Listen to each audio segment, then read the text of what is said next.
With the Butt Kicker Gamer 2, what you see and what you hear is what you feel. Butt Kicker. The future is feeling.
Live from iRacing's virtual Atlanta Motor Speedway, we say good evening, sim racing fans, and welcome to round 7 of the Precision Racing League Truck Series.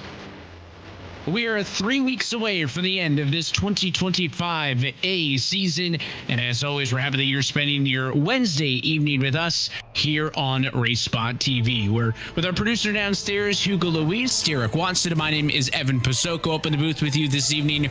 Derek, it is a return trip to us here for Atlanta, but very different from when we visited the old 2008 scan of this racetrack. That was back for round number 2 on January the 15th. Tonight, it is the all-new drafting version of modern-day Atlanta. Yeah, right. What a difference 5 weeks makes in how this track is paved, how it drives, how it handles, how you have to be successful here. But moving forward, 2 very different racetracks. We'll finish off our 9-week season. We got Coda and then Phoenix Raceway up on the calendar. Both of those will be very interesting to see how the drivers of the PRL handle that in these trucks. But let's take a look at the points. A lot has moved around in the past few weeks. You've seen some people go up and down. Look at this 2-point difference. Ted Lowendick, last year your overall winner, has come up right now on season 1 to be your leader again. 2 points ahead of Bradley Holly. Richard Regan had a very bad week with internet connections and drop weeks, so he's back here in 3rd. Not out of contention though, Evan. And then Matt Gagnon, Reese Bogue make out your top 5, and then Kirby, Caitlin, Evans, Dunn, and Evans make up your top 10. And the tricky thing there for Regan is obviously a poor result in round number 6. I think he also missed a start for race number 3. So that race a week ago into which he disconnected is going to count towards his points. So that is a kind of realistic look at the gap that your 3-time race winner this season is going to have to try to dig out of. He has been very impressive, but I think this late in the year with a mistake like that, which again, out of his control, means he is going to need Lowendick and Holly to have some struggles. And so far to this point, they really have not. They have been top finishers basically in every single race all season long, and no surprise with the Whataback Racing drivers and Lowendick and Holly sitting in 1-2 that they have beefed up their advantage in the team championship. 512 points, towering over the teams below them. And how about the Gold Octopus RPM group, Derek, getting ahead of the Regan Bogue Motorsports group, and now what is a hotly contested battle for P2 on back? Yeah, look at that. You got Regan Bogue Motorsports in third, Regan Bogue Developmental, Miracle Flow, Buster's Buds, Tabula Rasa, DDI, and then the Gold Octopus teams below that. Man, but think about last week and how close we came to a Tabula Rasa 1-2, Evan. Imagine what that would have done to the points had James Morgan had the gas to get around, how different these points might look. Especially with how close the Buster Buds Racing Club is. And again, from there on up, I think everything from second position down through seventh at least up for grabs. Curious if even DDI Motorsports and the Gold Octopus RBM Shake Group can even get into that conversation. There is a lot still to be decided in this team championship. As qualifying gets underway, I want to say a big thanks to all of our partners who make tonight's coverage possible. It starts with our friends at Logitech G. Logitech G wheel and pedals are equipped with True Force feedback to help you feel the road and own the race. Use code PRECISION at checkout at logitechg.com for 5 to 10% off your purchase. For Advanced Sim Racing, owned and operated by passionate sim racers, Advanced Sim Racing designs and builds the sturdiest and most durable aluminum profile simulation cockpits available in the market today. All PRL members get a 5% discount using the code PRECISION5. For RaceSpot Sim Racing, RaceSpot offers mid and high-end button boxes for sim racing enthusiasts, from the casual gamer up to the most meticulous sim racing driver. Competitively priced and carefully handcrafted, their button boxes are an enjoyable addition to any sim racing setup. Visit RaceSpotSimRacing.com and get a 5% discount using PRECISION5. For the Butt Kicker products are an incredible immersive addition to every game. Feel every nuance and truly put yourself in the driver's seat. For Moradness is a lifestyle performance brand motivated by motorsport and founded by professional race car driver Daniel Morad. For Mr. Hedge Sim Racing Photography. With Mr. Hedge, capture your finest, proudest, or even worst moments from your favorite hobby at up to 8K resolution. A great addition to any sim room. And for Advanced Motorsports, get ready to learn to be fast with Advanced Motorsports. Follow them on their socials and become a better driver today. Well, the qualifying session has drawn to a close. Let's go trackside and take a look at your starting grid, and primed for the bounce back is the 56 of Richard L. Regan Jr. He will bring us to the green flag tonight, and he is joined on the front row by the 109 of Stephen Kirby. Back on row number 2, the number 51 of Jeff Evans going to line up alongside the number 14 of Matt Gagnon, and back on row 3, it is the number 6 of Evan Williams and the 2 of Dalton Geyer. Moving back into P7, you'll find Patrick Calgill, part of DDI Motorsports 40 Forever, with Nathan Deering on the outside. Then Ted Lowendick and Kevin McGarvey in 9th and 10th. And in row 6, Steve Loving and Jacob Dunn in P12. Row number 7 on the inside, the 23 of Brett Adams starts 13th, and Colton Lane will roll from 14th position. Back on row 8, it is the number 4 of Reese Bogue in 15th, and the 99 is Zachary Williams in 16th.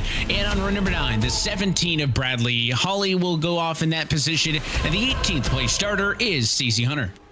Then you got James Morgan and Garrett Lawson, 19th and 20th. Doug Evans and Mark Kalin, 21st and 22nd. And then Mike Toomer Jr., 23rd. And Daniel Knight, P24. Continuing on through, it's Zachary Burnt and Colton Easterday on the next row. Nicholas Schwartz and Doyle Lowrance, 27th and 28th, with Dustin Bumgarner and Sam Smeltzer, your top 30. We'll round it out here. 31st, Edward Peltz. 32nd, Matthew Zarwick. 33rd, Nicholas Hunter. Zach Panzarella, 34th in the back. Kyle Dewey and Thomas Sink round out the 36 truck field. And we got some more, actually. We got Thomas Macy, 37, Chatley, 38th, Austin Hunter, 39th, Alex Hammond, 40th, and Ryan Newman, 41st. Sorry, to round out a 41 truck field, Evan. They are stacked and lined up behind the iRacing pace truck. You take a look at the current conditions, 75 degrees track temperature, clear skies mid-afternoon. As always, we are racing against the clock. 60 minutes will go on the board. That could, if we go green to the distance iRacing estimates, that is approximately 115 laps of racing. The 3 races left to go until the championship draws to a close, and the top 2 in the points enter tonight only 2 points apart. But this time it'll be the 56 of Richard Regan Jr. in search of race win number 4 on the year, who's in control. To the start zone we go. Let's go racing at Atlanta.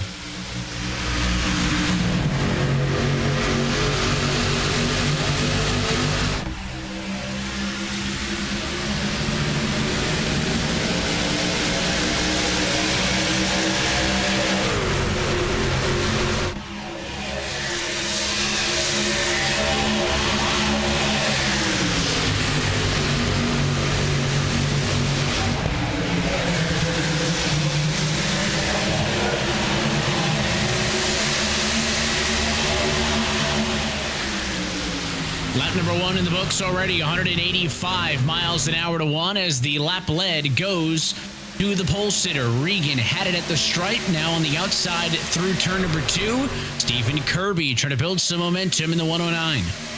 Yeah, very different starts there. You saw, there was a bit of a gap at first between Evans and Regan on the bottom, but man, Matt Gagnon was all over the back of Kirby on the top side, just could not get into the front. But I think if this stays like this, 2x2 all the way back, and I think that outside lane will eventually get the run and the momentum built up here as these engines wind up. It's just going to take a couple laps here, but man, Matt Gagnon is committed to pushing. Oh, that internet blinking is going to cause a problem in that draft, though.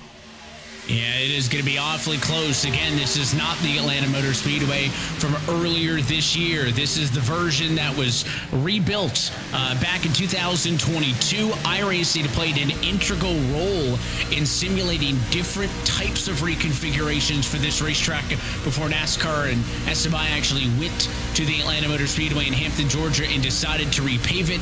And it essentially is a second straight plate track in a row, having followed the Daytona race we had just a week ago. Banking here, clocking in at 28 degrees. That's only 3 degrees less than that of Daytona, but this racetrack is a lot tighter, and you're on board with Patrick Cowgill. Looked pretty tense early in this one, being around that much traffic.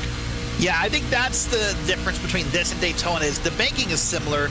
The speeds can kind of get similar. It's how much more narrow this track is. It's 2 wide is preferred here. 3 wide is a real tight run here. So I think for most of this race, Evan, until we get down to the finish, you'll see mostly 2 wide racing or single file. Don't think that many drivers are that eager to get 3 wide here in Atlanta. Yeah, I thought maybe on the initial start of the race, one truck was looking to the outside. But again, you talk about width of this racetrack. If Talladega's wide and Daytona's in the middle, then Atlanta is really tight. It's physically possible, but it's a lot more difficult at 180 miles an hour than it is when you're parked and stationary. And here's an onboard look with one of the drivers, a couple of trucks back in line on the outside of the racetrack. There is some separation happening, but not quite where that number 99 machine is Zachary Williams as you continue on board with him, but he's in 16th spot. It's pretty much 2x2 in front of him. Behind him, they start to trail off a little bit. A lot of drivers nervous coming into this race about, is it going to be messy? Is it going to be one of those drafting races, or are we going to see a majority of these trucks be able to get to the end of the race? So far, so good, but again, a long way to go for drivers to start to get more aggressive. Yeah, a long way to go. Lots of tire wear to happen. That'll be the thing that's going to matter the most when these tires start to wear. What's different about this versus the other drafting tracks is handling matters. And these trucks will get massively loose at times. So that'll be something to keep an eye on. So now we come board to Mark Kalin here. And you see Mark just kind of zoned in. What a different look that is between Mark Kalin and Zach Williams. Zach Williams, you saw him a second ago, Evan. He was smiling, he was talking, he was chewing gum, having a good time.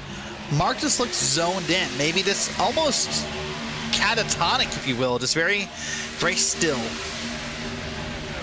I feel like this is how most drivers are going to look when you're this close together. Again, this racetrack races very differently than all of the things we were talking about with that first Atlanta race that was won by Richard L. Regan Jr. back on January the 15th. It is a plate track, but there is much less separation than any of the super speedways. I saw some smoke off of turn number 2, some sort of an issue there with Matthew Zerwick. There's no caution, so we continue on, but Zerwick is off the pace for the moment after he got, I believe, up into the outside wall in turns 1 and 2. We stay green, race on, jump back up to the front, where it is still Regan leading the inside and Kirby leading the outside.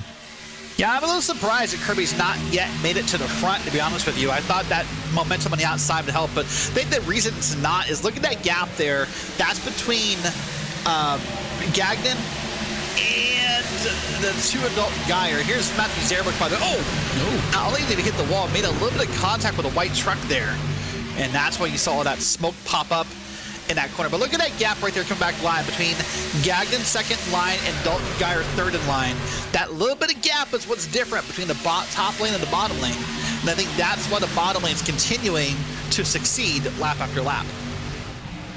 Something else that's interesting, too, is a lot of the chatter, of course, with NASCAR headed to Atlanta this weekend, Derek, is how the race surface, right, this newly paved surface here at Atlanta is starting to wear out and will not look like it did in 2022 this year or in a couple years as Kirby bobbles and goes up the hill. That's going to be our first look at 3 Watt as that 109 machine stuck in the fence, maybe going all the way to the back of the 5 of Nathan Deering, trying to check up to give him a lifeline. He does, but still more trouble. Oh, no. And now the 5, who is trying to be helpful, pays for that because he's in the fence and dropping it back as well. Yeah, you thought maybe Kirby was going to have a one-way trip to the back of the field. And you're right, Deering tried to help, and then Deering just sort of took that ride for him in that moment. You're right, though. I've often believed that as this track continues to wear from the original surface, I think it was 2022, where it truly was just a draft fest for that race. I remember being so fun to watch. But as this time, ticks on, this will become less and less, because as this track wears off, that style of racing will just be less possible here, year by year by year. So I'm curious what happens in a couple years with this track surface and how people begin to race it. And if we get back to maybe quote-unquote old Atlanta racing or something that can resemble. But look here, here's Zach Williams. You saw his webcam earlier. He is now riding on his front bumper, and he's up in his top lane. Evan, watch this massive run he's going to get here. It's like he's got a rocket strapped to the back, but how hard that draft is going to suck him in these trucks. He's going to be able to get all the way up. That's the 4 truck that you're looking up the road towards of Reese Bogue. Williams is going to be maybe the fastest truck on track with the speed that he's got in that draft, and then he has to decide, again, do you want to make a move or do you stay in line? I think the likely decision is to just chill out. I don't think there's any realistic spot for him to go this early. Steve Loving's got a good look at the back bumper of Ted Lowendick's number 13 machine. That's the 13 directly in front, the 2024 PRL champ for the Gold Octopus BRM group. He has been in the inside line the entirety of this race. The only reason we had a change on the front row was because of the issue with Steve Kirby. Caution flag behind the leaders. Yeah, I'll wait and see where that wreck is going to be back in the camera shot, but I heard the skidding of the tires, and there's one culprit at least. And we'll see if there's more involved. Yeah, Peltz is the one that you saw getting turned back around. I don't think he's the only driver involved in this incident, but he may be certainly the one who bears the brunt of it. It looks like Mike Toomer's got some damage in the 42 car. Maybe some damage on the 11 machine as well. Let's wind it back and take a look. Let's take a look. Watch the bottom of the screen right there. Mike Toomer gets in the back of a truck, and the other all got saved, and then Toomer bobbles it. And then from here, they just start playing bumper cars, and Toomer just tagged Peltz right there in that moment. So that brings your caution out. Well, just about 10 minutes in, the question I have is who, if anyone, will come down pit road. As we said here, tires matter, Evan. This is not Daytona. It's not Talladega where you can kind of run tires forever. But there we go. We're past that pit road commitment. We should talk about that at some point. And everyone's out there. So let's see. I don't see anyone coming down to... Oh, there's 2 drivers. I see Dalton Geyer, Ted Lowendick, Bradley Holly, Jacob Dunn. So a few of them are coming down. But the front 11 or 12 are staying out. Here's from Edward Peltz, by the way. He has no idea it's coming. That's what the worst spot you get tagged. He gets up into the field. Don't get me wrong. That's a pretty big hit there, but he did a good job of kind of counter steering that thing so it wasn't nose first into the outside wall, and I think that also saved a lot of other trucks as well. In the end, the top 13 stay out. 14 cars total stay out. Zachary Burt decided to not pit from a little bit deeper back in the pack, and the first car off of pit road is going to be Dalton Geyer for a full 14.6 second pit stop. So for Geyer on pit road, filling that truck up with fuel, 4 tires, an easy decision under the yellow flag.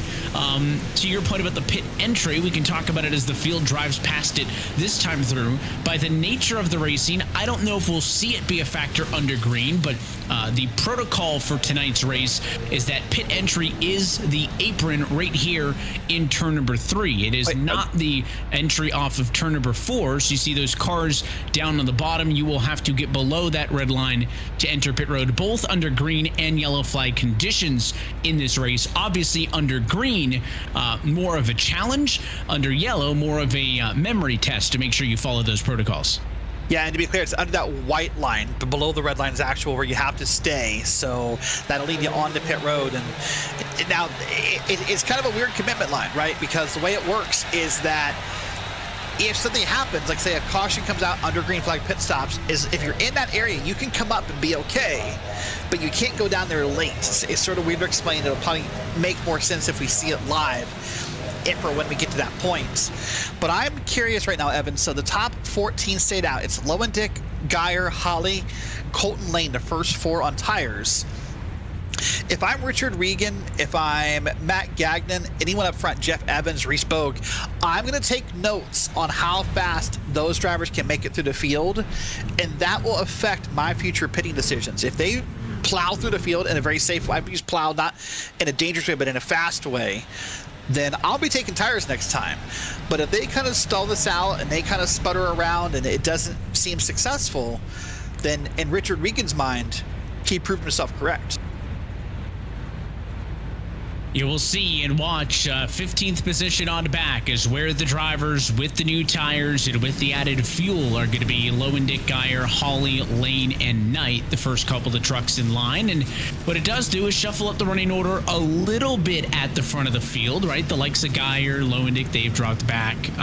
They were top 10 trucks early, but most of the drivers who stayed out were running towards the top half of the field, so you won't notice a ton of shakeup on the front row. It is still going to be the 56 of Regan controlling the field from the inside of the front row. Matt Gagnon, who assumed that top spot after the issues for the 109 of Kirby, stays and leads the outside line. 19 laps in the books this time by. Green flag is back in the air.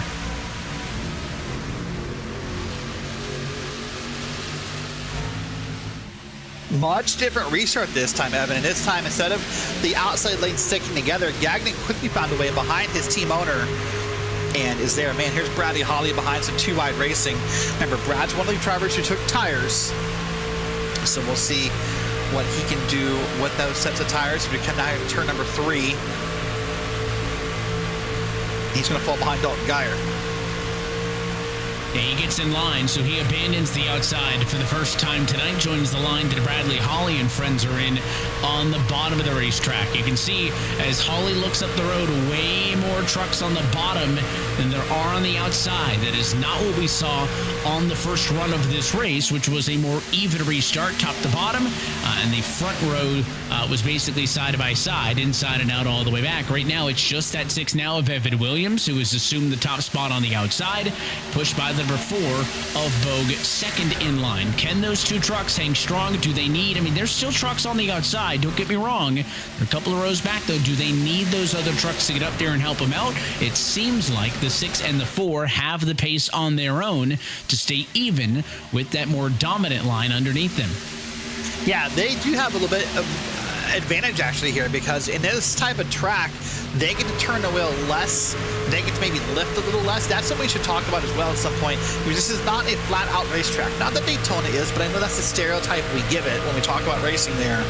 But in a track like Atlanta, there's some lifting. If you listen to the motor here for Bradley Hawley, probably at least through the quad oval and maybe into the corners, there's some lifting that happens. But because you're on the outside, you can do less of it. But again, look at the difference. The outside lane, now it's Reese Bogue, needs to get up on the back bumper of the 6. He needs to be just as close, if not closer, than Gagnon in that red and black machine is to the multicolored Richard Regan.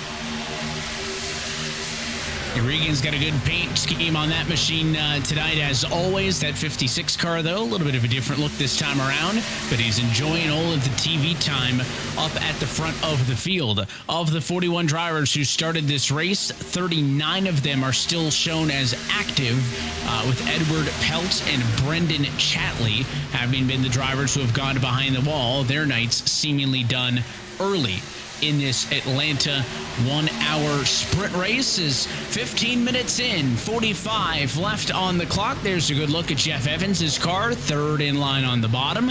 Evans started up top in the Miracle Flow machine, but just based on where they were running at the moment of yellow, got seated up to restart on the bottom. That's how he ended up changing lanes. Yeah, you mentioned, by the way, that new paint scheme for the 56, that debuted last week for Regan. For Jeff, this is a new paint scheme tonight. He is doing this paint scheme in honor of Cale Johnstone, an Ice Cross racer who won their first race this past weekend. Cale also a Miracle Flow sponsored racer in a different sport. So Jeff went out and made this new, I don't know what to call it, psychedelic style paint scheme.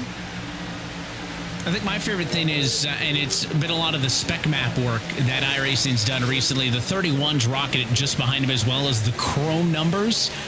I remember when people would try all kinds of really silly workarounds, in the showroom, on the forum, on trying to get numbers that looked chrome.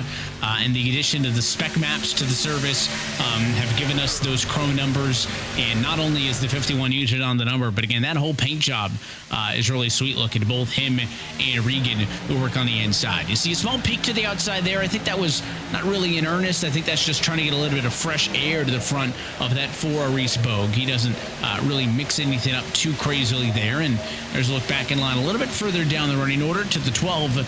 Zach Panzarella started this race in the number 34 position. That's still where he runs, but it's part of the lead pack. All 36 trucks on the lead lap in this race are part of this massive lead pack. Yeah, had a chance to talk with Zach this week. Let me know this is likely, for at least for now, his last season for PRL Trucks. He's going to step away for a little bit. He says that DDI, the team, will continue on without him, with Geyer, Cal Gill, and others in PRL. But Zach's going to step away for at least a season or so and needs to kind of focus on some other things. So he's kind of running his farewell season of sorts here with 3 races to go.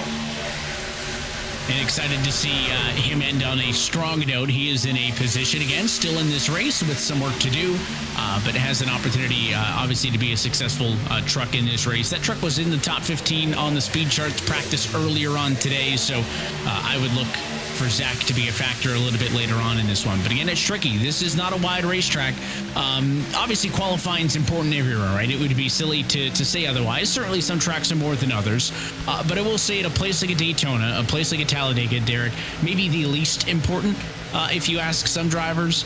Even though this racing style is the same, I think this is the most important track qualifying wise of the draft tracks, because again, the track's just not wide enough. And you see a checkup of a turn 4 behind the leaders. That was the orange 62, maybe a Kalen, but it's just hard to make headway. And now a caution. I wonder if that checkup accordioned itself. Couple of trucks spinning into one. Alex Hillman is one of them. Doyle Lawrence also around. And that is Dustin Bumgarner. So maybe that checkup we saw in turn number 4 kind of accordioned itself all the way to turn number 1, but that is an accident involving several trucks. Well, it makes you wonder, is now we're here under caution around with the 41-minute mark. This is exactly 10 minutes since the last one. Let's wait. I'll finish that thought in a second. Let's see, they're 3 wide here, and maybe a bad bump from Hillman to Bumgarner, if I thought I saw that right, and then this sort of kicks off from there. But that could have been the checkup ahead. Saying a bad bump is really difficult here because checkups happen so fast. Yeah, I thought we had gotten away with it after the save in turn number 4, and then again, I think it just got all these trucks out of order and out of line. Let's see it from Bumgarner's perspective. Outside line, there's the checkup we saw live, right? They save it, but again, then there's slower trucks, and he gets on the binders, gets turned from behind. Pretty hard hit into the outside wall. Second incident of the night, both of which happened in that same spot. And unfortunately for Bumgarner, you just heard that motor expire, that big crashing sound of some ilk, and so his night will be finished. Well, I was going to say, though, Evans, now we're under caution at the 41-minute mark, about 10 minutes since our last caution. It makes me wonder if these checkups are starting, because about 10 minutes of racing is where the tires are beginning to kind of wear off a little bit. Yeah, it's interesting, right? Because the tire wear is going to mean that these trucks start to slide a lot more. You're not going to be able to be as full throttle.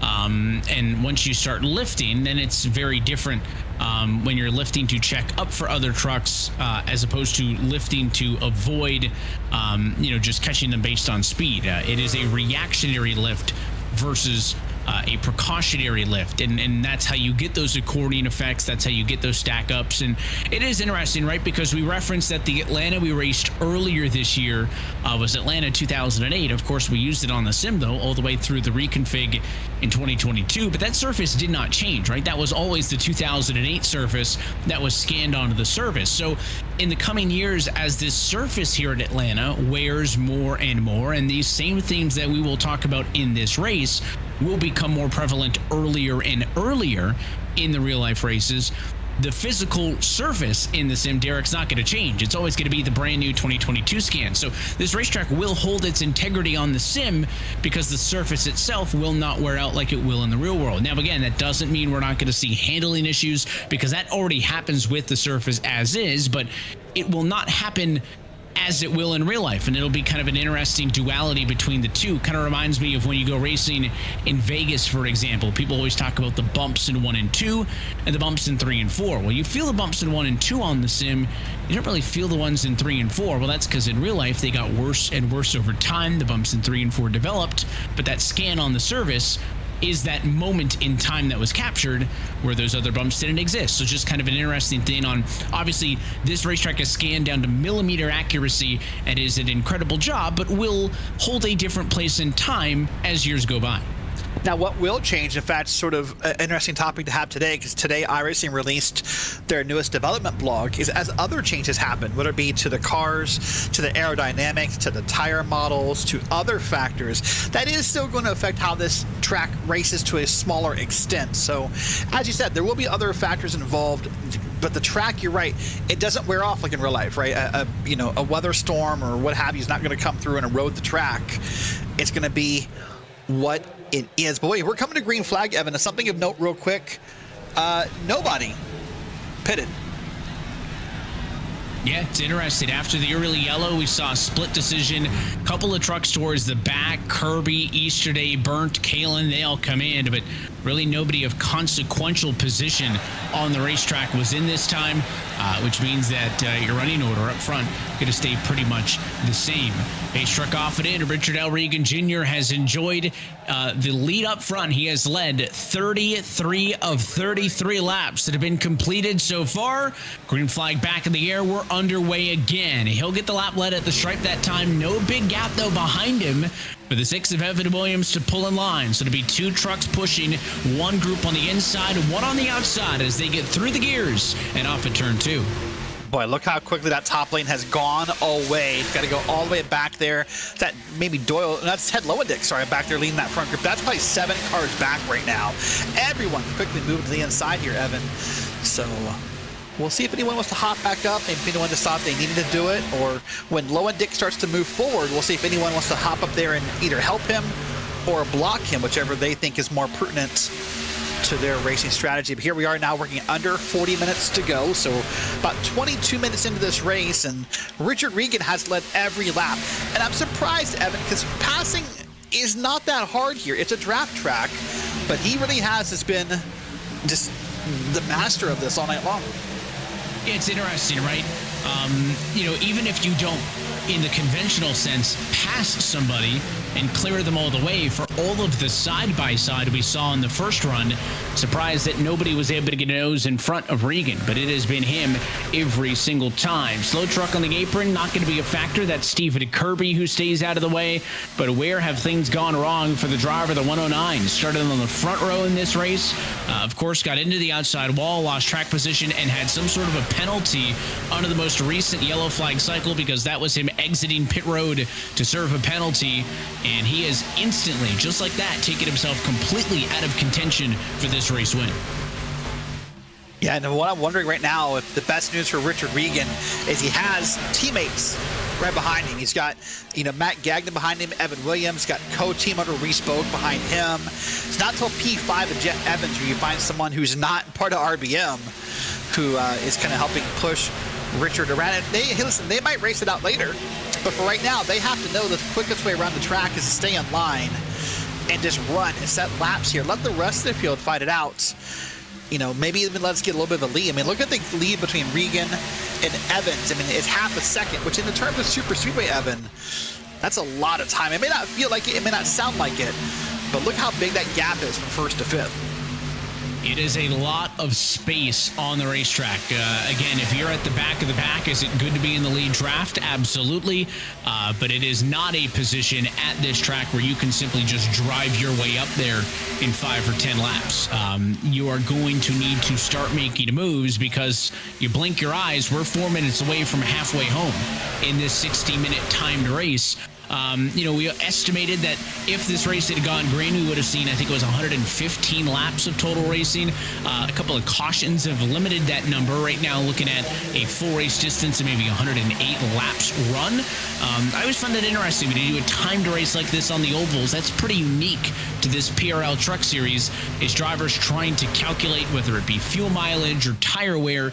You typically do those kind of calculations on the lap counter, but you're working with the clock. Now, again, that clock does represent an estimated lap number. There are ways around it, but I imagine it adds just one more layer of things that, for those who have crew chiefs, spotters, and teams with them on the radio strategizing, one more layer of things to work through to make sure you've got your strategy where you want it. Yeah, one more layer of the unknown. You don't know. We could go green the whole way and do 115 laps. We could have 10 cautions and do 40 laps. You just never know how to plan for that as the night goes on. I think you have to sort of set a plan for the green all the way and sort of maybe backtrack your way out of it if necessary is the way you have to do that, I would imagine, in a format like this where the time does matter. Now, regardless, I'm pretty sure it's safe to say everyone's going to have to pit at some point. No one's going to make this on gas start to finish. So the drivers who've not pitted, even I think everyone's going to pit again. So it's not as if Lowendick, Holly, and those guys are getting an advantage right now. And in fact, you could probably even argue that Lowendick, Holly, Geyer, and others really got no advantage from taking tires back on lap 18. That progress has been slow. Lowendick, though, to your point, spearheads the effort in the number 5 spot, and he is the number 13 on the outside. So has he been able to drive his way through with the benefit of that, or have they simply just replaced trucks who have otherwise pitted, right? It sounds like Lowendick's doing a great job, but there's only 4 trucks behind him of that initial group who stayed out. So I think it's a bit of both, right? I think Lowendick does have a bit of a better truck. He's got the better tires, but it's not like he's passed 10 of them. They've kind of taken themselves out, whether it be in the accident, whether it be through subsequent pit stops, and he gets slowly started to get that track position in his benefit. Again, clearly he's not blowing their doors off. He's in a pretty good spot right now, fighting with Evans on the inside for what is the battle between number 5 and number 6. The inside line's got 4 trucks breaking away on the bottom. If this was a Daytona or a Talladega, I bet you would see Gagnon or Williams or Bogue chomping at the bit to go to the outside. They all seem pretty committed to staying on the bottom. I think it's Ryan Newman, not Ryan Newman, slow on the back straightaway. He got into the fence in turn number 2, lost a ton of momentum, and that's going to take him out of the lead pack. Yeah, it's going to take him out of the pack for now, so he'll be hoping for a caution to come out pretty quickly, because the other thing, unlike Daytona or Talladega, as we keep saying that phrase tonight, you'll get lapped pretty darn quick here. Laps right here at Atlanta are 30 seconds is what basically our whole top group is doing. So unlike, 45, 50-second laps at bigger tracks, they come around here pretty darn quick. Evan, what I'm surprised about as we watch this field go by round and round, Jeff Evans, there it is. I thought Jeff Evans and Ted Lowendick are part of Whataback Racing. Even if they're on different subdivisions of that team, I'm a little surprised when Evans clears Lowendick that he hasn't yet, moved up and helped lead the charge up here to fight RBM. I would think Evans would want to get up there, but maybe he's just content where he is. But he's got the 21 and Steve Loving behind him. I'd rather have a teammate behind me. So if I was Evans, I would move up and see if I can make a push to the front.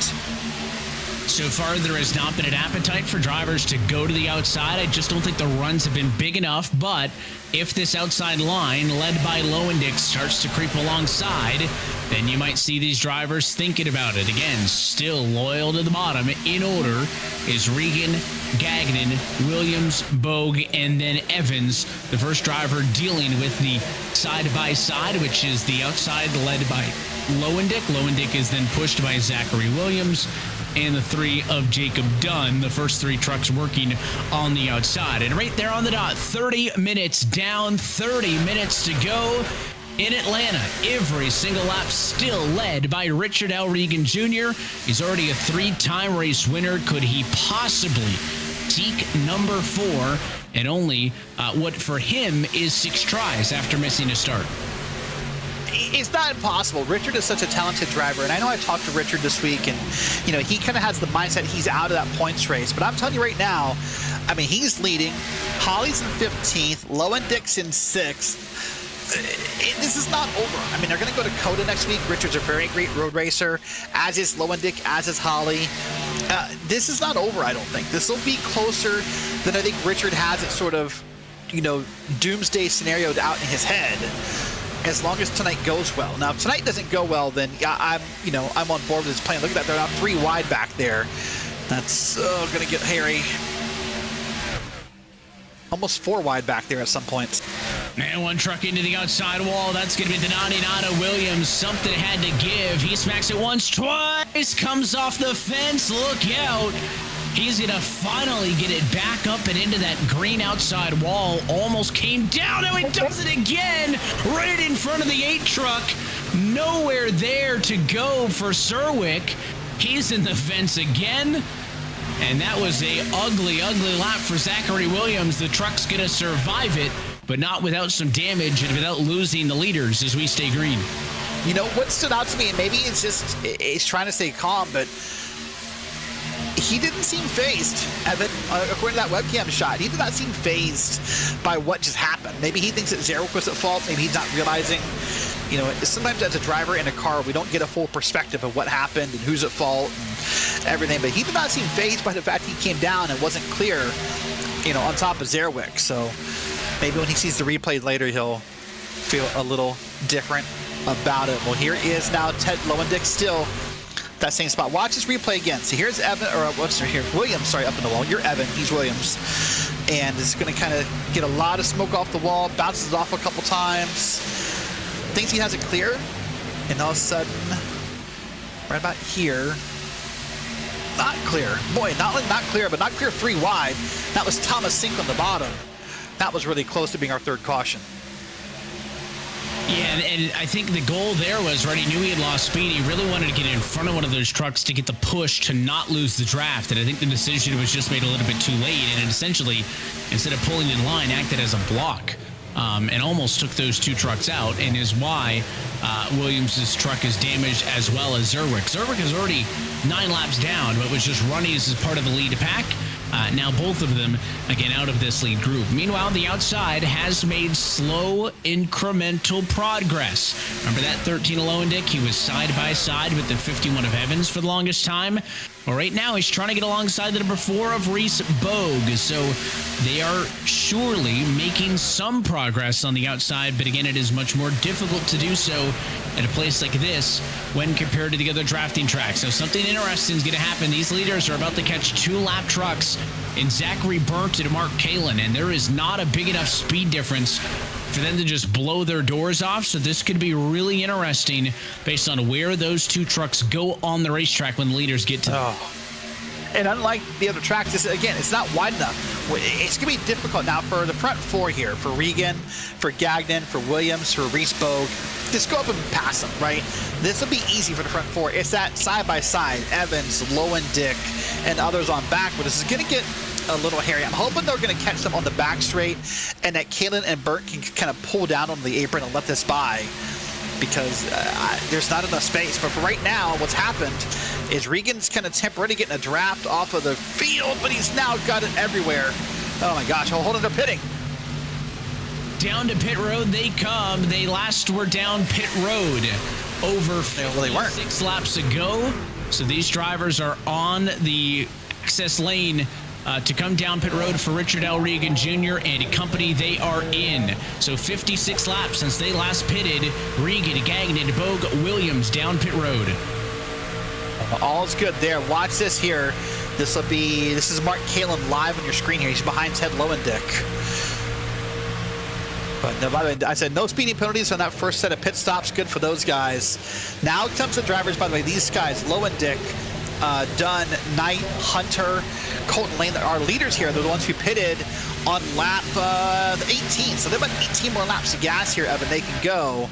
But RBM's down there on pit road. I don't know if they had to pit right there, or if maybe they just got frustrated by the lap truck and decided, hey, let's not deal with this problem right now, and let's just pit. But that was a great coordinated effort to make that call. No matter when it was made, all of them got down to pit road, all of them did it safely, and they're all now going to get bunched up here off of pit road. And the challenge with doing that at a racetrack like this is you come down pit road, you get service. Unlike a Daytona or a Talladega, you lose your lead lap status for the amount of time it takes for you to come down pit road. So they are now down a lap. They really need this green flag pit cycle to continue on. And I think they also need to get together and draft with each other just lap time wise. We'll kind of monitor what those trucks on the top of the screen spread out are running once they get up to speed compared to the leaders. It is worth noting that group who pitted had not yet been down pit road because they already hit the pit road entry. My timing had told me that there was one trip down to the pit lane. That was the one they were actually executing, right? So those were all the trucks who had not pitted yet and certainly had the shortest number on fuel. So now the question is, Loving's in that same boat. So is Patrick Cowgill. They're likely going to need to pit next. Same with Garrett Austin. The rest of the trucks who pitted all have about 17 laps further on fuel. So to your point, Derek, on when you have to pit, when you need to pit, I assume all those other trucks who pitted once likely need to come down still as well, but we'll see if and when it happens. Is around the outside go those two lap trucks around the race leader. That's Mark Kalin trying his best to stay in this fight one way or another. Jacob Dunn is battling for position and is deciding the draft with the leaders as we've got cars to pit road this time. A couple of them dropped to the bottom on the backstretch. And this is a weird thing right now if you are a leader of this race. If you're Ted Lowendick or if you are Jacob Dunn, this is a weird moment because on one hand, you kind of respect what Calen's doing. He's trying to stay on the lead lap in case a yellow comes out, and he's trying to be on the lead lap so he can go wave around and, still be either in contention for this race, quote unquote. But at the same time, you get kind of frustrated. Like, hey man, listen, like, you got a drafting line behind you. You're moving lanes. You're kind of holding us up. You're holding me up, and you kind of get aggressive about it. So this is a very unique situation that happens in moments like this. And right now, Jacob Dunn is your leader. Remember, Dunn won last week, Evan, based upon the fuel mileage, and right now, he's going to lead a lap for the second week in a row. It's the lap led on the outside there. It's been he and Lowendick who have had chances to lead laps after Richard L. Regan Jr.'s pit stop ended the streak of 56 straight laps led that kicked off this race.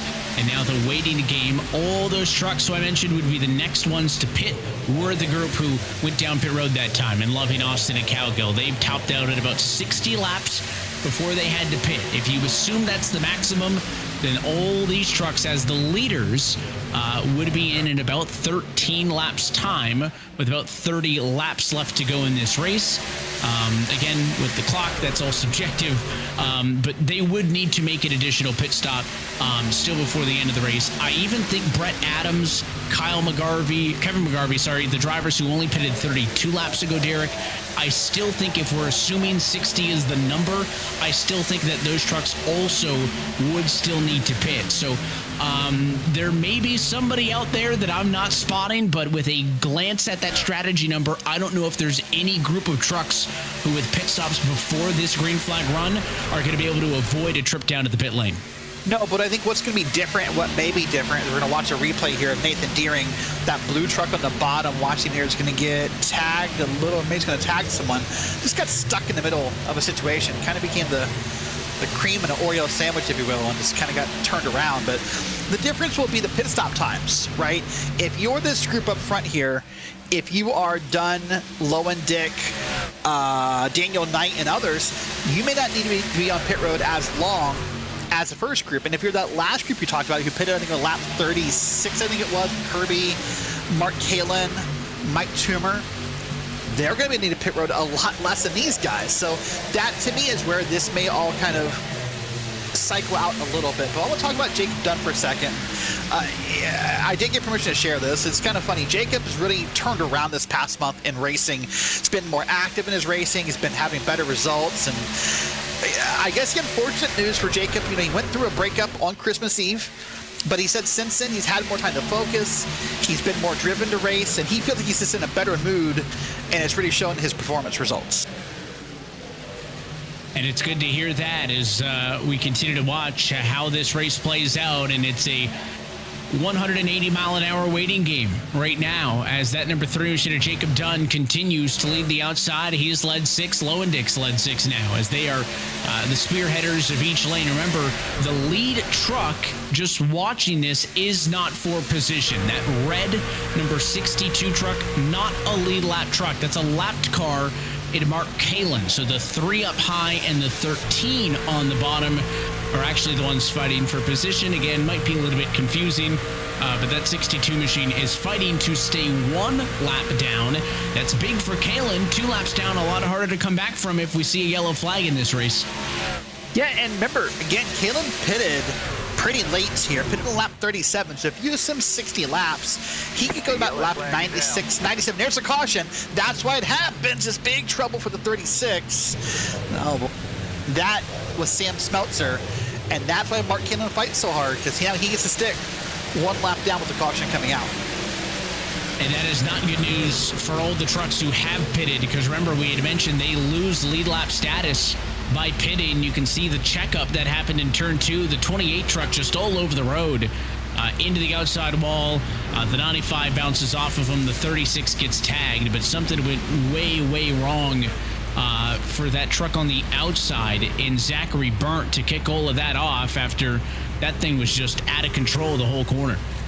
Yeah, this is going to be a chaos. So right now, all the leaders are going to pit. So the truck's 1 lap down. Regan, Gagnon, Bogue, Loving, Austin, Cowgill, on down. They're going to get waved around and be at the tail end of the lead lap, I believe, when all is said and done. We'll confirm that in a moment here. But here's everyone down that access road. And I suspect since we're under caution, 4 tires and gas, and this should be our last pit stops of the night. Everybody from this point on surely able to make it to the end of this race on fuel as the clock ticks under 20 minutes to go in this 7th race of the Precision Racing League Truck Series. Indeed, every truck on the lead lap has come down pit road to pit. So that means you will see the likes of Regan, Gagnon, DeBogue, and everybody else stay out, get waved around. The problem is they'll be behind all these trucks who are on pit road now, who are going to be on better tires and with better track position. So it could be worse for the Regan company, but it also could be way better as the race off the pit lane is a close one. But Lowendick, first truck off of pit road, is going to be the person who will cycle back through and maintain the race lead in this one. Yep, Lowendick is going to do that. Remember, he has our points leader coming in tonight by 2 points over Bradley Holly. He currently holds a 6-spot lead over Holly, so he'll increase that a little bit. So it's Lowendick, Dunn, Austin Hunter, Dino Knight, and Colton Lane, your top 5. Remember, Evan, we don't talk about it a whole lot, but that purple banner on the standings for Austin Hunter means he has the fastest lap of the night. That does qualify him for a bonus point if he can maintain that at the end of the race here. Would it be a nice one? I feel like he may have picked that one up. Would we had seen him like 4th in line on the outside, behind the draft by a good margin, and really turning some good laps. So that's what that purple would indicate for him. It'll be interesting to see if he can maintain that through the end of this race. And all of a sudden, we'll go back to a lead lap that will be several trucks deeper than it was before the moment of yellow. And you'll see all these trucks are going to get waved by the pace truck. So Regan, Gagnon, Loving, Austin, Cowgill, Williams, Herbie, Deering, Kalen, all going to get waved around, and they will all rejoin the lead lap in this race. But we've been saying that this ain't the easiest place to make passes at, Derek, despite the fact that it feels like it's wide open. And now you've got maybe 15 minutes on the clock. When we take the green flag, all these trucks are going to be 17th on back. They're going to be on older tires than all of the trucks in front of them. It is going to be a tricky challenge to overcome. And I wonder if it means we see some aggressive driving, which we have not seen a ton of so far in this race, as the caution period will be extended by 1 lap. Yeah, we had some concerns about getting the field lined up after the waiver round. That was a lot of waiver rounds, and so the admins would give them 1 extra lap. So Barton the flag man will stand there one more time with that yellow flag in hand. But to bring back to your point about the tires, I wonder I'm typically on board with you. I agree. Tires matter, right? But remember back on lap 17, we saw Lowendick, Holly, I think Steve Loving and others pit. They never really quite benefited from that tire advantage. So I'm not sure if the tires are the concern. To me, it's more about how many spots you have to come around from. Remember, Richard Regan currently sits 16th. He's the first car that got waved around. So he's back there 8 rows back because we're pacing around here under the pace truck here. To me, the concern I have is more about the space that you have. And we should talk about, before it comes up later, as I suspect it might by accident, the PRL admins, Evan, have said that red line is out of bounds. They allowed it in qualifying, but under the race, you cannot pass down there. They've said maybe if you touch with the tire, maybe, but no passing under there. So that's why this track is so tight, so restrictive. That's my concern for RBM more than the tires. And we will see, is this going to be the final restart of the race coming up next? 14 minutes on the board. That can equate us to about maybe 28 laps, with lap times hovering in around the 30-second range. But again, I have a feeling that we are going to see a lot more aggression from the midfield that we haven't really been accustomed to seeing yet. Most of the yellow flags, if not all of them from this race, have come from mistakes, right? Trucks getting a little bit loose, out of shape. I haven't seen a nose trying to make a third lane when it hasn't been there. I haven't seen a push or a slam gone wrong. They've just been mistakes. And that may change now as we get set for a restart, where there are now 25 trucks lined up on the lead lap. Some of the most dominant trucks of the day: Regan, Gagnon, Cowgill, and more, Kirby. They're all back in the high teens, low 20s. They're going to be itching to catch up to the leaders. It's going to be Lowendick and Dunn on the front row with 13 minutes left on the clock. Green flag back in the air.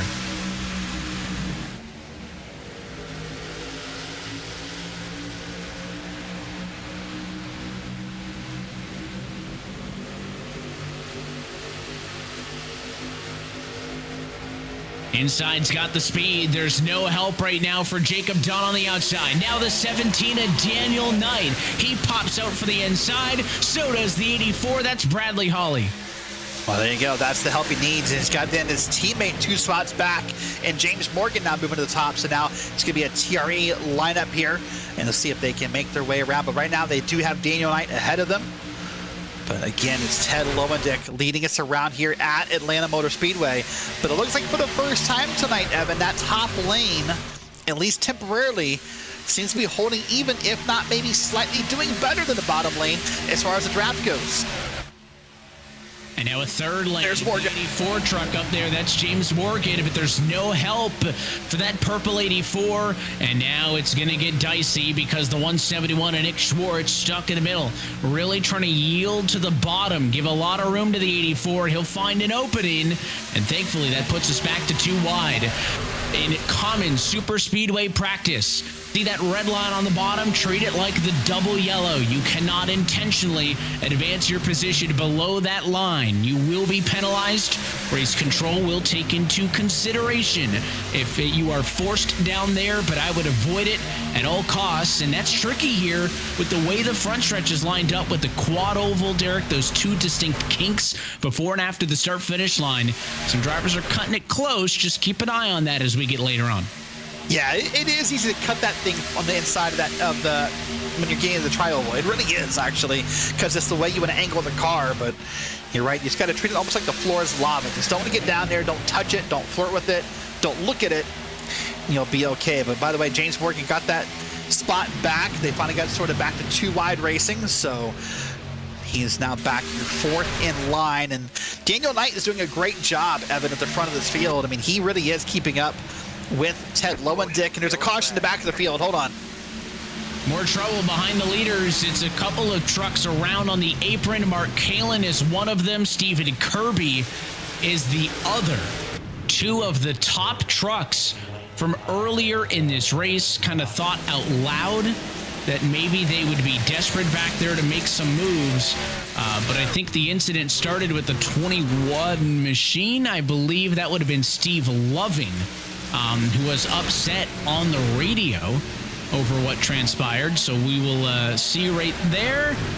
That's the not clear. 23. Yeah, that's Brett Adams underneath, and he was clear, but just kind of hesitated. And by the time he kind of stopped halfway through the move, it looked like.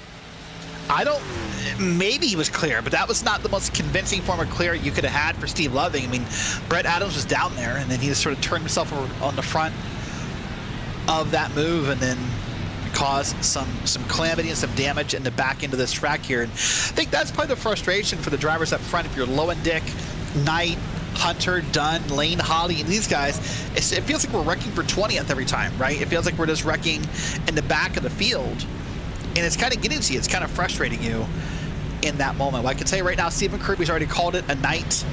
He just went ahead and disconnected. Watch it again. That's after this is the last one, isn't it? That's the last wreck, I think. Only that's this caution. Or if it was after the fact of this caution. Yeah, one of the two. Secondary wreck. So Loving's where they started. I don't think the incident with Loving actually brought the yellow out. That 21 spun up to the outside wall, but then never went all the way around, and then it was just the accordion. The 109 Stephen Kirby checked up. He got punted by the 5, came down the hill, so you'll see the accident happen above, right? No yellow, no yellow. They start checking up. There's the punt. Got it. Yep. Actually brought the yellow out.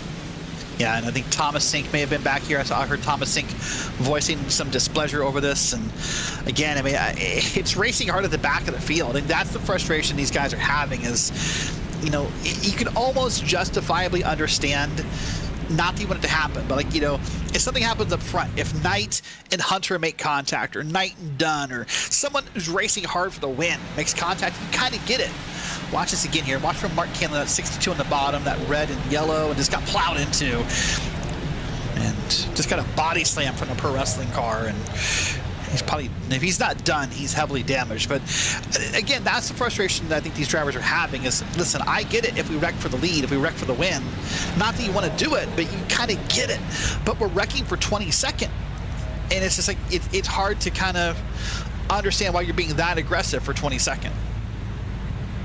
And admittedly, it feels like most of the accidents have come from the back half of the field. I think this one may be the most understandable because remember, all those cars back in the 20s were lead lap cars who pitted, got stuck on the cycle, had to take the wave by. But, you know, certainly the trend amongst the leaders has been, hey, the accidents have been happening towards the rear of the pack. And again, I think late in the game, you're just not likely to be able to shake that, unfortunately. Once upon a time, the estimated lap total for this race was going to be in the 115 range. As it sits now, we will probably end shy of 100 laps complete. Right now, we're working lap number 82 with 7 minutes on the clock. Again, everybody is now good on fuel to the end of this race. Richard L. Regan Jr. has made his way through the field a bit, by the way. He's up to the number 11 spot. Matt Gagnon in 13th. Remember, those were some of the trucks who pitted first, got stuck a lap down, had to take the wave by. So they're working at about a 14-lap tire disadvantage. But they are slowly working their way through the field as they'll end up on rows number 6 and 7 for this restart. Up front, Daniel Knight made a nice move to the outside on the last stint. He now finds himself on the outside of row number 1. 6 minutes and 25 seconds left on the clock. Can Ted Lowendick secure race win number 2 of the season? Green flag back in the air. It's a great jump for the inside line. Lowendick fires off. Hunter tries to chase him down. Well, I'll tell you, in the pre-race meeting, Evan, there was a lot of talks about be careful with your bump drafts at Atlanta. They're not the same as they are at the bigger tracks. Well, I think that worked for 55 minutes, but I suspect in these past 5 minutes, we're going to see a couple of bump drafts here to be pretty heavy-handed to try to get someone up to the lead. Third lane, a couple of rows back. That's the 171 of Nicholas Schwartz. No help with him. He's into the fence. Gonna lose some speed. Now he'll drop back 4 wide. A few rows back there. They're gonna be okay, but that third lane is just slowing all of them down. We have yet to see sustained 3 wide pressure. Inside, small advantage. That outside doesn't get those big runs off of the corners like you see at the Daytonas and Talladegas. Lowendick leads the whole way down the back and into 3. Yeah, and you see, of course, more cars on the bottom and on the top, and that'll matter a little bit here as well as far as who gets the better run. But Daniel Knight may be doing the best job we've seen all night as far as sticking with Low and Dick and just kind of making it a race every time to the line, making you wonder, boy, if this was the lap, who would win? And there's James Morgan. He's trying to peek around, trying to get lined up with his teammate, but they got Bradley Holly in the middle, but now they're 3 wide. No, that's Regan. They are 3 wide, Evan. That's Regan and Gagnon being blocked by Bradley Holly. Yeah, that 84 machine of James Morgan comes up the hill, shuts the door on Richard L. Regan Jr. It's not going to work. 84 gets hip checked. Morgan's into the grass, flipping into turn number 1. It's Doug Evans. Massive accident now at the 27 in the air and into the fence. In turn number 2, it is a massive multi-truck accident inside of 4 minutes, which may put us on the brink of ending this race. Yeah, that very well may put us on the brink. This will be very interesting. They're quick pace laps, so I don't know what's going to happen here. Well, there's going to figure some things out and see how it goes. There's 2 different wrecks to look at here, Evan. Yeah, and it all starts when you get 3 wide, and that tri-oval, and if this is a tri-oval like a Charlotte, and you're just making one big broad left-hand turn, this wreck does not happen. But the quad oval with those kinks that I mentioned earlier is tricky. And it was the 56 car of the 56 of Richard L. Regan Jr. taking 1 lane through that first kink, and the truck to his inside, the 84 of James Morgan, taking a different line. Either of those lanes would have worked single file, double file, but neither of those lanes worked side by side. And that's the first accident. Here's the second one. Huge accident. The 27 is at the 47. I mean, 2 trucks into the fence. Normally, if we see a wreck, Derek, the second accident happens behind it as a byproduct. This one seemed to happen completely independently After it almost. of the massive wreck that happened behind them. Here's the original one right there, right? 2 trucks, boom. They get booted out of line. And then right here, they're unaffected by what's happening behind. That 27 just got turned. Yeah, you're right. Very different. I don't. Maybe someone was calling it out over a spotter radio or a team radio. Hey, there's a wreck here, and some people kind of tensed up. Is the most you could connect the 2. But you're right. Very, very different wreck. So, in a way, you could almost argue that James Morgan and that yellow car to the inside. I don't want to say they lucked out. That's definitely overstating it, Evan. But they definitely kind of found their way abruptly out of the hornet's nest. Watch on board here. This is James Morgan. So he's going to get hip checked here out of the corner. You see his teammate up front. There's Richard Regan to the outside. He's going to have no idea it's coming. Just wait for the ride here. Right about now. And there's a truck to his inside. I couldn't get a number. It was a yellow truck. And Morgan, nice. Oh, a little bit of wall hit. But hey, all things considered, not that bad. And he kept himself out of the wreck. And that yellow truck behind him was Doug Evans, who was absolutely obliterated. That truck hit the inside wall and barrel rolled several times back up and onto the racetrack. And when that happened, I thought, okay, that's one of the bigger wrecks you'll see. And then when they wadded them up and sent 2 of them into the fence in turn number 1, that may be one of the bigger truck wrecks I've seen in quite some time. But this race is not going to run out of time because the lights are out on the pace truck. Now, this is interesting. Here's the look at Evans's wreck. Watch this. Oh my gosh. Accident, and he's lucky the field was clear by the time he got back into 1, or he was going to have more hits coming. But this is interesting, Derek. It's 1 minute and 30 seconds to get a pace lap in here at Atlanta. They took the 1 to go with 1 minute and 30 seconds left on the clock. So this is going to be tight on how the restart is counted in terms of if it's going to be maybe a 1 lap to go shootout. Yeah, race admins are telling the field they believe it's going to be a 1-lap shootout, which I would tend to agree with. So we'll wait and see. Of course, the long, slow 55-mile-an-hour run down the back straight here. Watch this be Doug Evans going on by. That's from the view of the pace car. And the pace car, I should probably go check on him.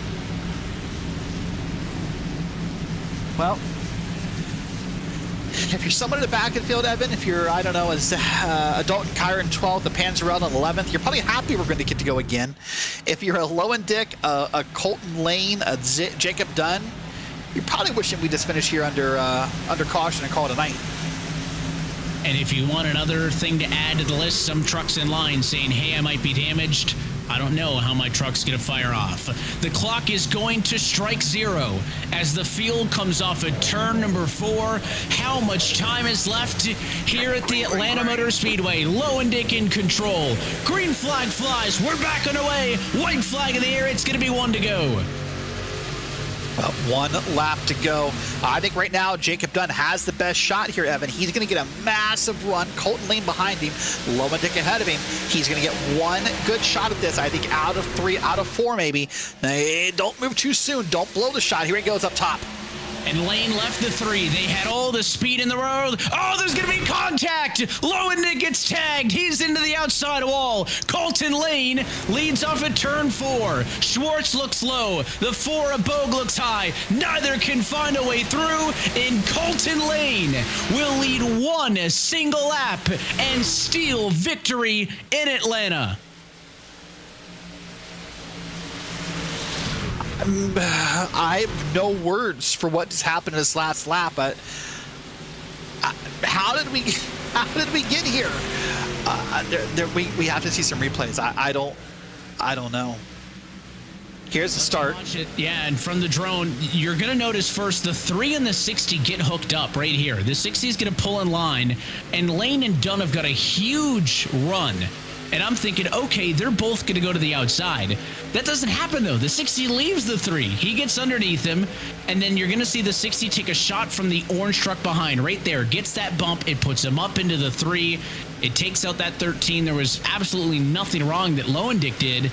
And then again, coming to the stripe, that 60 truck sealed off the inside, and he was thankful he didn't get turned there. That was awfully close to getting hooked. Wow.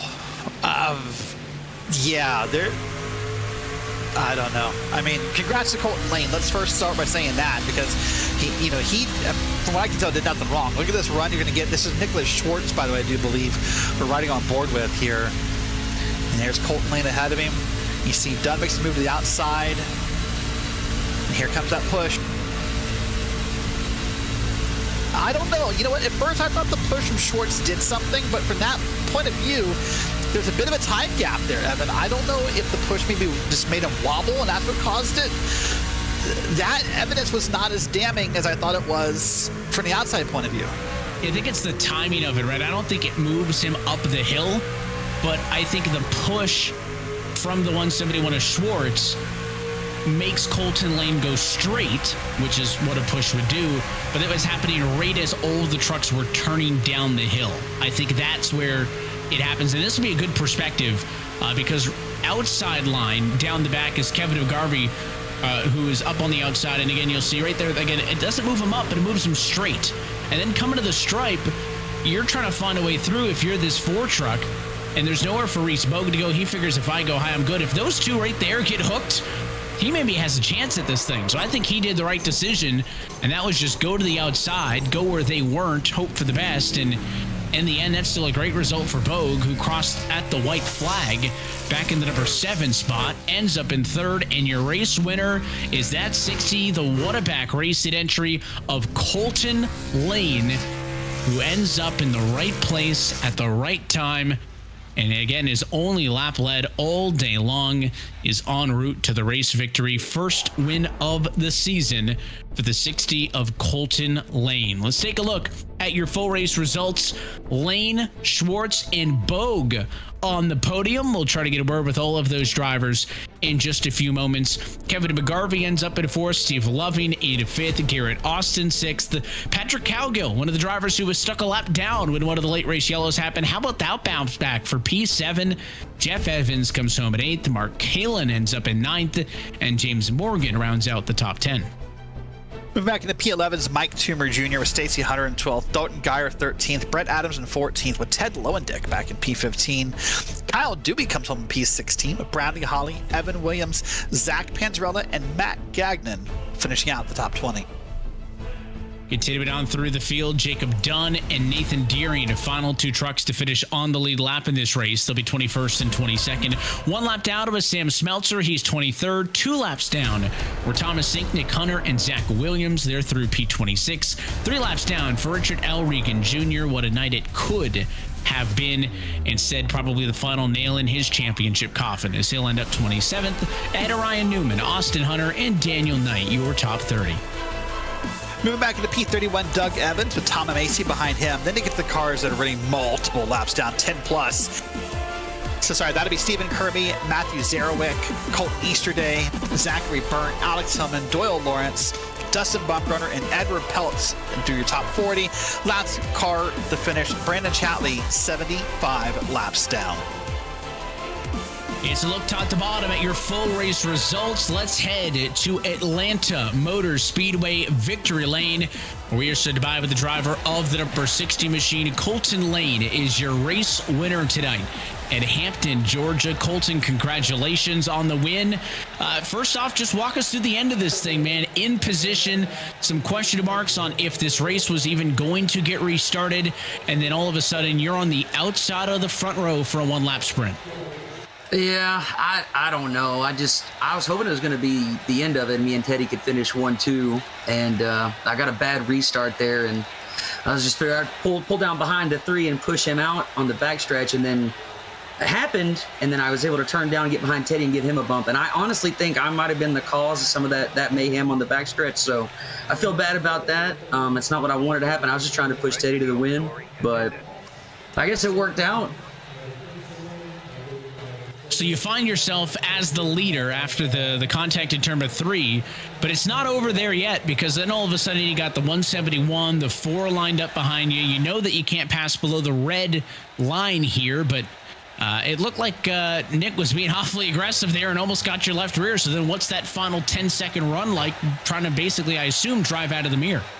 Yeah, I mean, I trusted him. I mean, I don't think he was going to do anything crazy. And we have the rule about not passing below the red. So I think he was just kind of showing his nose to maybe, paint it on the bottom. He's probably got trucks behind him too at that point. So what does it mean for you to be able to get a race win in this one? Obviously, you guys started in a pretty competitive position, but you survived the accident, survived the chaos, and capitalized for race win number 1 of the season. Yeah, I mean, it's the first time in 4 or 5 years, so it's pretty good. But I mean, I wish it wasn't a drafting track. But I mean, beggars can't be choosers when it comes to that. So I guess at least I got one on them. But we'll have to see if I can get one at a real track here soon. Well, you did it in thrilling fashion. It'll be a fun one to go back and watch. We'll let you get out of here and celebrate this win with you and the Waterback Racing crew, Colton. Before we do those sponsors, shout-outs, who makes it happen for you? Yeah, it's the whole Waterback crew, man. I mean, I've been racing with them for too long to count now. I mean, at least the past 5 or 6 years. And I mean, I've been with PRL since 2016. So, I don't want any other home to race in. I stopped doing other leagues a long time ago because they're not run as good as PRL, at least in my opinion. So have a good time here. I love watching the broadcast, hanging out with everybody in the league pretty much. So, I mean, we have a good time around here, man. We appreciate you guys putting on a show for us, and we appreciate the time as well here post-race. Again, Colton, congratulations on the race win. Thank you. It's your race winner tonight from Atlanta Motor Speedway. The second car in that battle, Colton Lane says he trusted Nick Schwartz to race him fair and clean to the line. It'll be a P2 for the Miracle Flow Motorsports truck, who started back in 27th spot earlier tonight, Derek. Yeah, we're going to bring on Nick Schwartz in. And Nick, well, what a last lap that was. And you kind of started with Respoke right behind you, 4 or 5 rows deep. What was that last lap like? Yeah, I was worried about Reese. It looked like he was going to try and throw it in the middle there, put me 3 wide. Fortunately, I was able to stay ahead of him. I just got fortunate that Bradley Holly was on my inside there. His truck was pretty damaged, so that made it easier for me to get to the bottom and just sort of stick there and wait to see what happened. So we come down to the last bit, and you kind of catch up to Colton, and it just I think it's just checkups. It's just probably a bad draft, maybe a couple bumps, and next thing you know, you're fighting for second. Of course, there's that red line roll, but it looked like you were kind of seeing if you could maybe play some mind games with Colton, see if you can make him move a little bit. Well, yeah. I mean, I think in that position, there's no way that I can really get around him. Like if I went to the outside, I don't think I have that run really. So yeah, I mean, fortunately, Colton didn't really scrub any speed from that incident, and he got the win. So congrats to him. But yeah, I got close to that red line. I'm sure Mark Kalin wasn't happy about it, but They said we could clip it, so that's what I was doing. Do you think had you gone up in that last moment, do you believe Reese would have followed you? No, I think honestly, I think if I went high there, I think Reese might have gotten me by the line because he had a pretty good run. Like he was coming up on me. So I think I did all I could. And I mean, it's good to have a good finish because the season has been pretty rough for the 171. So happy to get a second. All right. Well, next week we move on to the new West configuration of COTA. What's your outlook for that? Well, I've heard that we think X's are going to be a problem next week. There's a lot of places you can pick up some X's, so we'll see. I think we're going to see some disqualifications next week, and hopefully I'm not one of them. All right. Well, congrats on the P2 tonight, and we'll see you next week. All right, that is Nicholas Schwartz, and he did, of course, to finish second. And then we'll go ahead and we'll pick up our interviews on the podium with Reese Bogue, the driver of the 4 Machine, finishing P3 tonight. Reese, that looked a little crazy out there. Yeah, it was. It started, I think, 15th or 11th, whatever it ended up being, and kind of just trying to survive and stay the race. Haven't really run in the pack this week, just busy working and other stuff going on. So first time I really ran with the big pack like that was lap 1 of the race. So just trying to survive. And then there at the end, I honestly didn't think we were going to go back green, but I don't know, somehow went from 8th to 3rd to last lap. So yeah, it's pretty crazy there. And yeah, just happy to bring it home with a top 3 right there. It's pretty wild out there. I saw out of the last bet out of 4 into the quad oval, wasn't sure if you were trying to side draft Nick or if you just kind of had a loose race truck. Were you trying to see if you could get to his back quarter panel, or were you just kind of holding on for dear life? Yeah, honestly, I didn't know we were that close to the bottom line, like the red line there, or whatever you want to call it, in the quad oval. So when he kind of came up a little bit to stay off that line, I'm like, oh, and it kind of just shot me right. And instead of putting in the wall, I just decided to kind of turn back left. So yeah, really looking for the side draft, trying to pull him back, but ended up just kind of just touching wheels. And then from there, instead of putting her in the wall, I hung her left and ended up doing it anyway, but after the checkered. So, it was nothing, like I wasn't trying to wreck him or I wasn't really loose. I just misjudged at how far down the track we were right there. All right, well, next week we move on to COTA, a road course, and how do you feel about that? Yeah, honestly, I don't know. Just kind of depends on setup or iRacing updates, whatever you want to call it, because there's some times where I can be great on road courses, or I should say great, but good, and then sometimes where I could be horrible. So we'll see next week. I'll try to get a couple more laps practicing because a little more technical there than right here in Atlanta. So we'll see what happens, and yeah, hopefully maybe get a couple spots better. We'll see. It's a tough comp, but another solid run would suffice. All right. Well, congrats on the podium tonight, and we'll see you next week.